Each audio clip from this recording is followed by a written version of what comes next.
Welcome to GrokTALK. It is a day sometime in October, probably a Friday, because that's usually the best time for us consistently.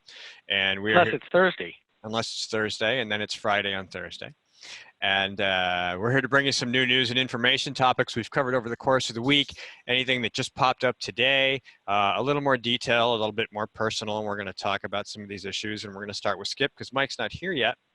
And I'm still collecting my notes. Skip wanted to start with, you gave me two different topics. Which one do you want to start with?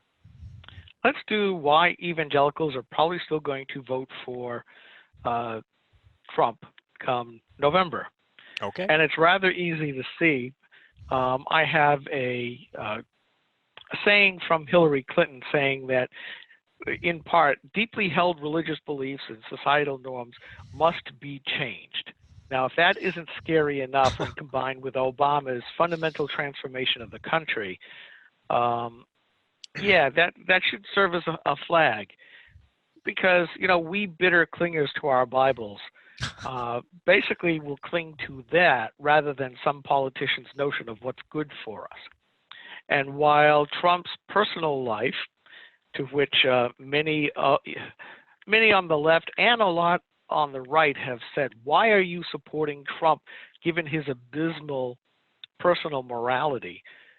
I look at it as lots of us see him as a bulwark against worse stuff, i.e. Hillary's changing of my beliefs.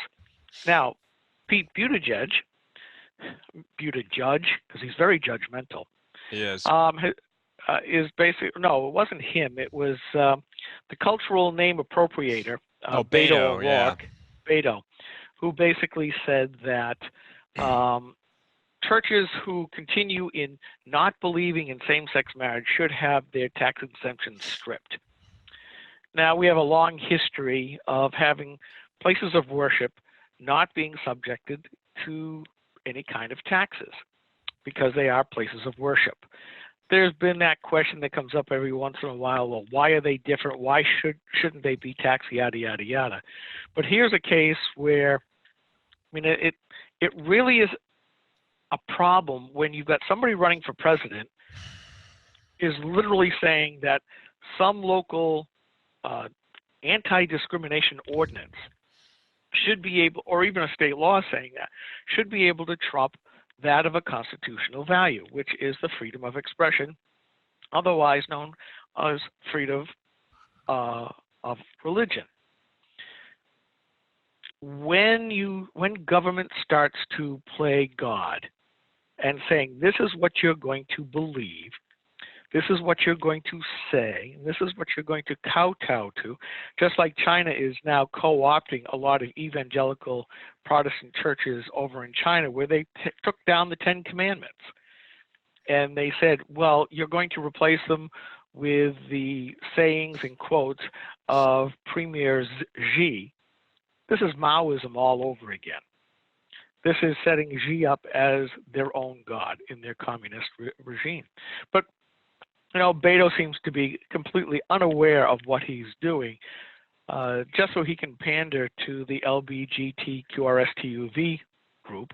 And I don't know what the right letters are anymore. I don't even want to keep up with that anymore. And I think most sane people go, what the heck is going on when they start seeing lots of letters? Well, I'll just tell you, it's just a subdivision of cultural Marxism married with the Democrat identity group politics groups. But I diverge. Not by much. Not by much. They're all connected. Oh, it very much is all connected. And it really boils down to two words: power and control. I was just about to say, I've forgotten the second word, but power and control. They're both different feathers of the same bird. Really, it's saying, we don't care what you believe. Those of us who believe in Genesis chapter 1 that God made men and women, a binary system, you don't get to choose that anymore. We are telling you as a force of government what you're going to believe. Trump, on the other hand, he act like a drunken sailor on shore leave, or what it seems like at times. I mean, his marriage history is not one I would want to envy. But I will tell you, he has been resolute and stalwart about protecting the rights of people of faith, regardless of what that is. And that's why people will continue to vote for him, because there is nobody else on the scene. You know, look at Pence. Nice guy, great guy, very religious. From what I understand, a very good guy. But he tried to put in an he didn't want to have LGBT as a protected class. He didn't want same-sex marriage, and he caved. It only took about 2 weeks while he was governor of Indiana. I think it's Indiana. Yeah. And no matter what has been thrown up against Trump, he has said, nope. Well, he was just supporting a resolution that I think we may even have it. I know a lot of states do, that just protected religious liberty. I mean, it didn't That's say correct. It didn't say you couldn't have gay marriage. It didn't say you couldn't. I mean, it just said that you couldn't use gay marriage as a cudgel to interfere with people's religious liberties. And they went after him like crazy because it was an opportunity for them to make it a media sensation, to really make a big deal out of it, and to take somebody out. And I mean, they didn't take him out, but they definitely shut him down. I mean, he did cave. They neutered him. Right. And that worries me because he's the vice president. And if, for example, he had to come under this kind of pressure that Trump comes under every day, he would cave in a second. Trump, not so much. I don't think Trump caves to hardly anybody. You know, look at what's going on with the NBA right now. If we want to morph to an ally type of discussion, where, you know, we've had a couple of people stand up and say, it started with the Blizzard guy that said, I'm for Hong Kong, I live here, I'm for democracy, yada, yada, yada. And Blizzard cut him loose under pressure of the Chinese Communist government.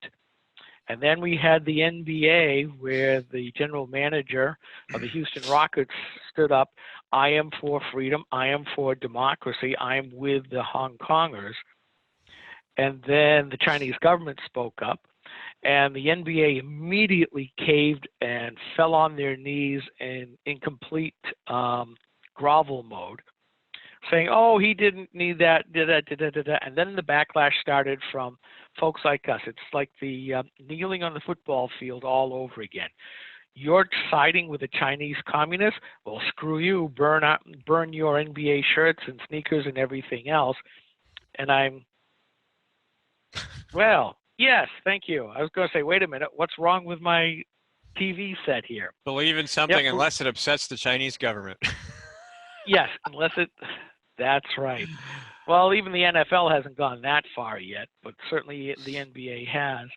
And I'm sorry, but I think they've now destroyed their markets in two countries. I used to be a huge pro basketball, you know, Boston Celtics and all of that. Mm-hmm. But I haven't watched it in years, and I keep thinking, you know, should I start in? It's a great game, and you know, all of that. I was at the Larry Bird era with the big three up front, and you know, I haven't watched very much of it. And it's a very fast game still. I'm not sure that I would get most of it, at least in the beginning. But you know something? I'm not going to anymore. I don't do the NFL. I don't do NBA. It's not relevant to my life. I don't need it as a pastime.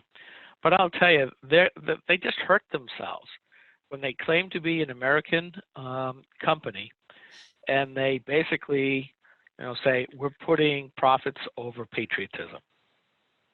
I agree, and I think Nike makes their shoes in sweatshops in Asia. You know, you have, you know, of course, Kaepernick's associated with Nike, so there's an issue for him there.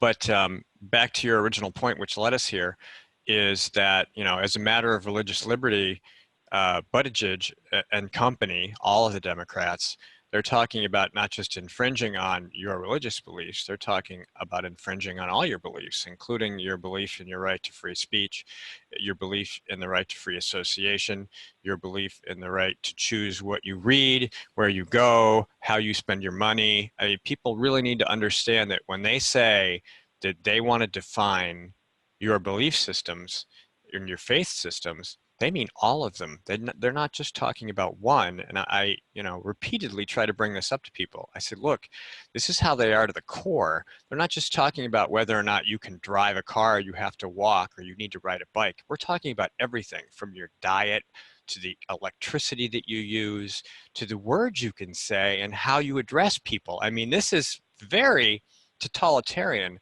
and they're being very honest about it. And if people aren't paying attention or aren't taking them seriously, we're in some deep sneakers here. This could get really ugly. I think you're right, and it's going to get very ugly. We have seen that the younger set of young Americans, a slight majority, believe that socialism is better than capitalism.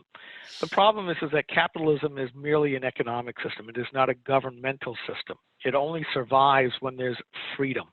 Socialism, on the other hand, is both government and an economic system and its own morality system, where in our current society, at least so far, it's just like checks and balances in our government. All three are separate. You're free to do whatever you would like. And I do worry about what's going to happen, because most people, as you have seen, Steve, of the younger set, they don't understand what really socialism is about. We talk about militant Islam.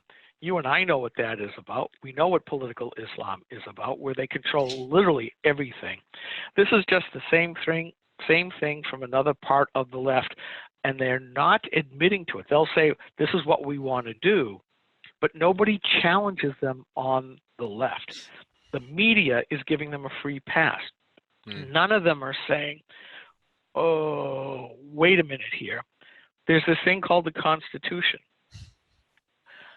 And as much as the media is complaining and the Democrats are complaining about Trump being the worst anti-constitutionalist ever, well, I'm sorry. I can think of three other people that were far worse than he. Obviously, his immediate predecessor was one, and FDR and Woodrow Wilson. Absolutely. So those were the three biggies, as far as I'm concerned, who hated the strictures that the Constitution put on government actions. I'm a little surprised that people actually, well, I'm not surprised because, 24/7, 365 media broadsides, constant Democrat narratives. They're lying through their teeth. They're misrepresenting information. I mean, the Ukraine story, which we can get to later again, because there's plenty of updates that we've covered this week that are worth your time and our attention. Just the level of fraud that is undertaken by Democrats to smear not just Republicans but Mr. Trump is amazing, and it's just nonstop. And despite all of that, he is still doing pretty damn well in the polls. He just had an event over in Minneapolis. I think it was Minneapolis. Yes. And, I mean, the turnout was massive, and I just find it interesting that the two contrasts, and I think we've talked about it before. You have the media perception, and then you have what you and I have actually seen firsthand when he came to Manchester, and what we see reported from events in out in Texas and Arizona and now up in Minneapolis. This huge turnout, and it's not like I walk around all day and people are like, yeah, Trump, because everybody's kind of keeping quiet. A lot of people are on the down low. There's a few exceptions. I did go to a Republican meeting earlier in the week. I think it was last week. I can't even remember what day it was now. And I was in Ringe, and we talked about this, and we talked about being in Keene and having to deal with that whole culture. And Wesley Felix, the guy we met at the other Republican event, he was there, and he's a big guy. He's a huge guy. He says, I walked through Keene with my Trump hat on and nobody says a thing to me. I said, well, yeah, because you're like 250 pounds and you're ripped, they're not going to start anything with you because you're huge. If I lost weight after my heart attack. I'd be lucky if I weigh 150 right now. People be messing with me left and right. But, it's really all subjective. They target the weak. They go after people they think they can take advantage of, which is why they target gays, transgenders, minorities. They make them feel small. They belittle them. They tell them everybody hates them, and then they say, we'll help you. And really all they're doing is trying to get votes, because if you're any one of those people and you say you like Trump, you might as well be a white Christian, a straight white Christian. They're going to treat you like garbage. And that it gives it all away. It's not about what makes you special. It's about what you can do to give them power. And I really think that, you know, the kids are easy targets. I mean, you've got Greta going around, you know, frightening children about climate change. Frightening children about climate change. You've got adults scaring little kids about how the planet's going to end. And it's a complete and utter lie. It's not even close to reality, but these are kids. And we're talking about teachers and administrators and people they might look up to coming along and telling them that those Republicans are destroying the planet. So naturally, if that's all they hear, they're going to grow up and they're going to be like, yeah, let's give the government all the power. And then 10 years later, they're going to be like, holy crap, why the hell did we do that? Well, we tried to tell you, you just listened to the wrong people. Yeah. I mean, and it's constant. Went over to the local gun range to pick up some magazines. I purchased a couple from the proprietor, and it turned out he gave me the wrong ones. For those who are wondering, I purchased a Sig Sauer P365 XL, and we thought that the mags just from the 365 would fit. Not so much. So, but we were going over. I went over yesterday to pick them up. They were finally in, and he said, "You know something? I just hate everything has turned political." And he and I had a small chat. You know, you and I have known this over the last 10 years. Everything has gone from, okay, there's regular life, and then there's politics. And just like the feminist Stein said, the personal is political, the political is personal. In other words, everything is political nowadays. And he says, I hate it. And frankly, even as a political blogger, I hate it as well, because you really can't get away from it. And here in New Hampshire, being the first in the nation primary state, we get it double barrels over double barrels. And there does come a point where you go, I'm so sick of this, but that's another topic. You know, these other states are like, we want to be the first primary. And I'm like, no, you don't. You really don't. But I just lost my train of thought. Mike just chimed in. He's got a work emergency, so he will not be joining us right away. He will try to make it if he can. So yeah. Well, here's the thing. You went to that meeting earlier this week. I also went to the Guilford School Board meeting. And the political part was, you know, there are those of us who don't want this transgender. And I know you said, don't do transgender. We've had enough. Well, I was but this is to illustrate. Guilford bathrooms. Yeah. It's well, okay, go ahead. Go ahead. We got no mic. We got to fill time. Oh, I don't think filling time is ever a problem for us. Not really, no. No. But here's the deal. You and I see the arguments all the time online. We know how the Democrats, how the left, how the progressive socialists argue. And I'll tell you, that was exactly what happened during the school board. You know, those of us who prefer traditional values, we were called ignorant, uneducated, hateful, fearful, abusive. They wanted our coerced acceptance. We were oppressors. And one guy came up to me as he was getting ready to leave, a tall, skinny guy with a brown sweater and a brown hat, came up to me specifically. He could have gone out the back, but he came all the way up front to see me because I was up front with my camera. He said with a smile, I just wanted to let you know before I left that I think you're garbage. Now, what happened is that happened after the first public comment session, and then I spoke at the second public comment session as well, and I read exactly that. I said, well, so far, everybody who wants this has called us in their arguments all of these things. And I started off with the guy who's called me garbage. And the people, the ACLU Trans Justice League, well, they actually call it project, but it might as well be out of a cartoon. And I'll be called a hate blogger again. But it's always the oppressor versus the marginalized. And if you're not marginalized, you are automatically the oppressor. Like you said, white, evangelical, Christian, middle-aged, college-educated or not. All of these things are being thrown at us all the time. And after a while, it says, and then they wonder why people are voting for Trump. This is, and I said this is not a way to influence people or win friends. And again, the Trans Justice League is going, nah, this guy's got to go. Boo. Yeah. And especially when I said, well, coerced speech, if I have to call you by your preferred pronoun, that's coerced speech, which really is coerced thought. Which the ACLU should oppose. But they didn't. And the problem is, and I pointed it out, and it goes back to what you said earlier or hinted at, we don't know our own history anymore. I actually told the school board, if civics was being taught properly, if our students were being taught the political vocabulary and the philosophy that goes along with it, none of us would be here tonight. None of us. They don't know that a right is standalone, that a right cannot obligate somebody else's action. You want free speech, that's fine, but you telling me that you want to be called Z, there, zoo, whatever it is, one of the 200 new words there are, I'm sorry, that does not make an obligation on my part.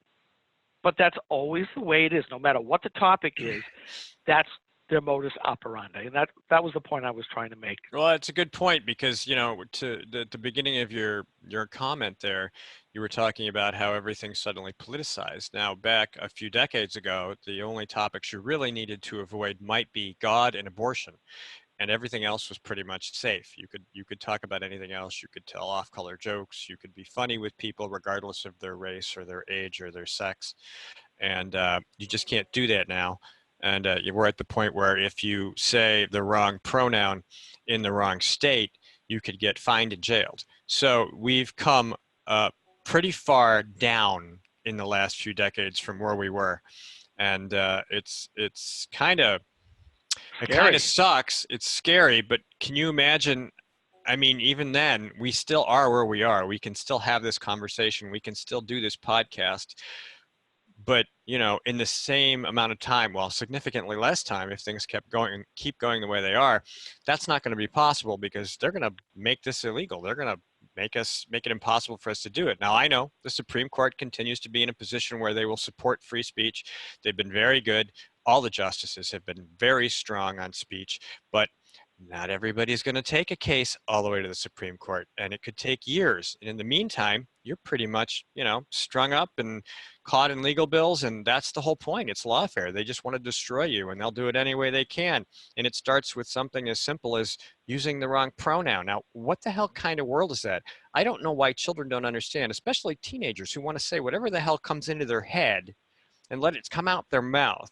And they don't understand that the world that you're creating will not allow you to do that. And you really need to start paying attention or you're doomed.